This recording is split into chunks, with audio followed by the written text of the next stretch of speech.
Chapitre 13.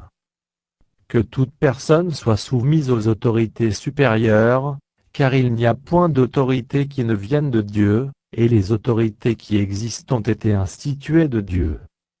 C'est pourquoi celui qui s'oppose à l'autorité, résiste à l'ordre que Dieu a établi, et ceux qui résistent attireront une condamnation sur eux-mêmes. Ce n'est pas pour une bonne action, c'est pour une mauvaise, que les magistrats sont à redouter. Veux-tu ne pas craindre l'autorité? Fais le bien, et tu auras son approbation. Le magistrat est serviteur de Dieu pour ton bien. Mais si tu fais le mal, crains, car ce n'est pas en vain qu'il porte l'épée, étant serviteur de Dieu pour exercer la vengeance, et punir celui qui fait le mal. Il est donc nécessaire d'être soumis, non seulement par crainte de la punition, mais encore par motif de conscience. C'est aussi pour cela que vous payez les impôts. Car les magistrats sont des ministres de Dieu entièrement appliqués à cette fonction.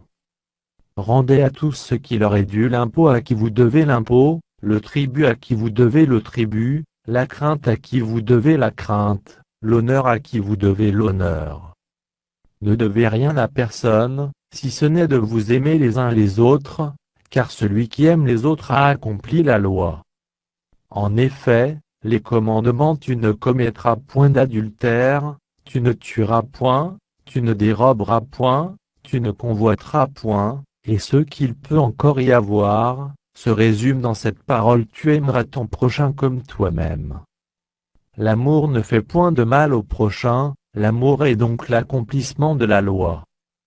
Cela importe d'autant plus que vous savez en quel temps nous sommes. C'est l'heure de vous réveiller enfin du sommeil, car maintenant le salut est plus près de nous que lorsque nous avons cru.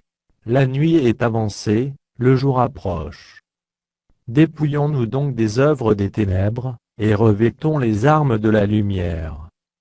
Marchons honnêtement, comme en plein jour, loin des excès et de l'ivrognerie, de la luxure et de l'impudicité, des querelles et des jalousies.